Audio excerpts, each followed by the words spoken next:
શિક્ષણ મંત્રી કુબેર ડિંડોરે થોડાક દિવસ પહેલા જાહેર મંચ પરથી એક નિવેદન આપ્યું હતું અને ધારાસભ્ય ચૈતર વસાવાને આડે હાથ લેતા કહ્યું હતું કે એક ધારાસભ્ય છે તે અવારનવાર ભીલ પ્રદેશની માંગ કરતા ફરે છે, પરંતુ કેવી રીતે ભીલ પ્રદેશ બનાવશે, કેવી રીતે તે ભીલ પ્રદેશની આવક જનરેટ કરશે, તે પ્રકારના સવાલો શિક્ષણ મંત્રીએ ઉઠાવ્યા હતા અને તેના જવાબમાં હવે આદિવાસી સમાજના આગેવાન નરેશ બારિયા પણ ધારાસભ્ય ચૈતર વસાવાના સમર્થનમાં આવ્યા છે।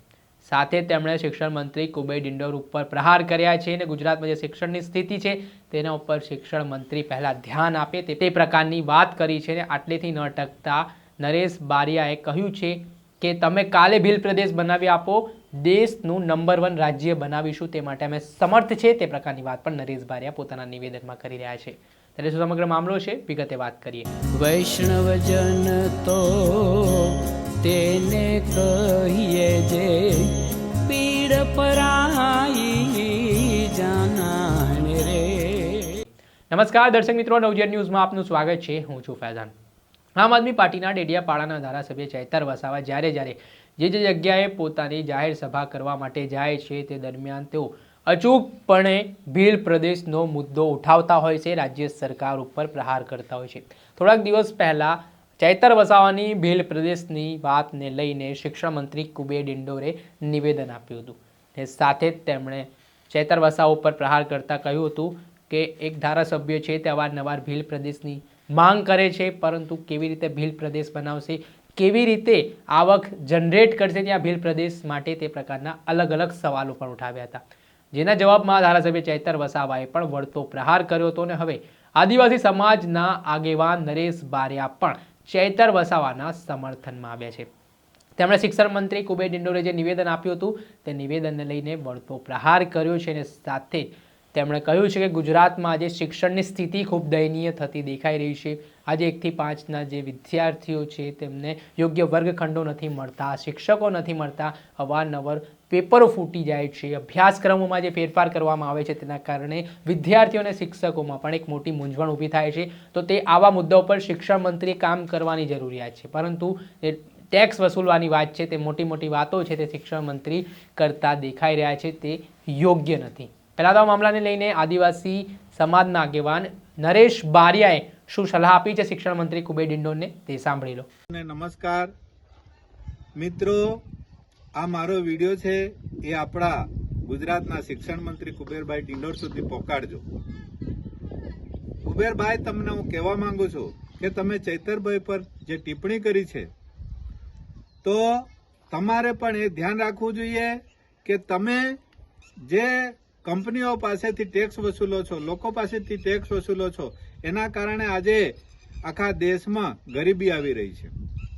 સાથે તમે શિક્ષણ મંત્રી તરીકે કોઈ પણ ફરજ બરોબર બજાવી નથી। આજે 1 થી 5ની શાળા છે તેમાં એક જ શિક્ષક છે, ઘણા બધા શિક્ષકો આજે પેન્શન માટે લડત લડી રહ્યા છે, એનું પણ તમે કોઈ પણ કામ કરી રહ્યા નથી, એમને સાંભળી રહ્યા નથી। સાથે સાથે આટલા બધા પેપરો ફૂટ્યા એમાં પણ તમે કશું કર્યું નથી। અને જે પણ શાળામાં વારે તમે અભ્યાસક્રમો બદલો છો તો બાળકો અને શિક્ષકો પણ એમાંથી ગુમરાહ થઈ રહ્યા છે। તમે ખાનગી શાળાઓને વધારે મહત્વ આપી રહ્યા છે, તમે સરકારી શાળાઓને મહત્વ આપતા નથી। તમે ઘોર બેદરકારી રાખી રહ્યા છો, તમે ભ્રષ્ટાચાર કરી રહ્યા છો અને તમારા જ નેતાઓ, ધારાસભ્ય હોય, સંસદ સભ્ય હોય, એક ધારાસભ્ય ને એક સંસદ સભ્ય વારંવાર 50 સંસ્થાઓ લઈને બેઠા છે, સાથે પેટ્રોલ પંપો લઈને બેઠા છે, બધું જ તમે માલિક બની ગયા છે। તો આ જનતાને કશું જોઈતું નથી એમ જાણો છો તમે? ખરેખર તમારે આ ચૈતરભાઈ જે કામ કરી રહ્યા છે એની વાહવાહી કરવી જોઈએ। એની જગ્યાએ તમે આદિવાસી સમાજના મસીહા જોડે તમે એમની ટિપ્પણી કરો છો, એમને ખરાબ ચિત્રો છો। તો આ આદિવાસી સમાજ એકલો નહીં, આદિવાસી સમાજ, ઓબીસી સમાજ, એસસી સમાજ, તમામ સમાજો ભેગા થઈને અમે ભીલ પ્રદેશ માંગી રહ્યા છે।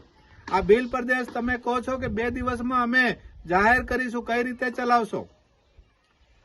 કુબેરભાઈ, આ ભીલ પ્રદેશ તમે આપો ને તો અમે 2 મહિનામાં આ દેશમાં 1 નંબરે રાજ્ય લઈ જવા માટે સમર્થ છીએ। ક્યાંથી પૈસા લાવવા, ક્યાંથી, એ તમારો વિષય નથી। એક વખત તમારી ભાજપ સરકાર જાહેર તો કરે। કેટલા બધા આદિવાસી, અગાઉના આદિવાસી પણ લડી ચૂક્યા છે કે અમારે ભીલ પ્રદેશ જોઈએ। અને અમારે અગાઉ પણ તમે આદિવાસી છો પણ મને લાગતા નથી આદિવાસી હોય એવા, કારણ કે અગાઉ પણ જાંબુખંડ નામે આ નકશો પડેલો છે, વિચારો ને તમે. એટલે તમને કહેવા માંગુ છું કે ખરેખર આજે જે ચૈતરભાઈ કામ કરી રહ્યા છે એવા અનેક યુવાઓ આજે ભીલ પ્રદેશની માંગ કરી રહ્યા છે, તો 2 દિવસમાં જાહેર કરો એવી અમારી માંગ છે. આદિવાસી સમાજના નેતા નરેશ બારિયા તેમણે આટલેથી ન અટકતા કહ્યું કે શિક્ષણ મંત્રી આવતીકાલે જો ભીલ પ્રદેશની માંગ જે ચાલી રહી છે આદિવાસી સમાજને તે કરાવી બતાવે તો તે દેશના જેટલા પણ રાજ્ય છે તેમાંથી નંબર 1 રાજ્ય ભીલ પ્રદેશને બનાવવા માટે સમર્થ રહેશે.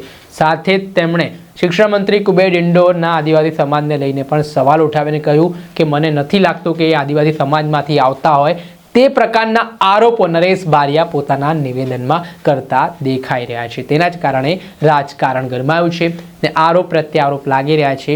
આદિવાસી સમાજના કેટલાક નેતાઓ છે તે હજી માને છે કે ભીલ પ્રદેશ બનવું જોઈએ, તો કેટલાક નેતાઓ છે જે ભારતીય જનતા પાર્ટીમાં છે તે ભીલ પ્રદેશનો સતત વિરોધ કરતા જોવા મળે છે. દર્શક મિત્રો, અત્યાર સુધીમાં બસ આટલું. આવા નવા વિડીયો સાથે આપણે માહિતગાર કરતા રહીશું, એટલે નવજીવન ન્યૂઝ ચેનલને આપ લાઈક કરી લો, સબસ્ક્રાઇબ કરી લો અને શેર કરવાનું ભૂલતા નહીં. વૈષ્ણવજન તો તેને કહીએ જે પીડ પરાઈ.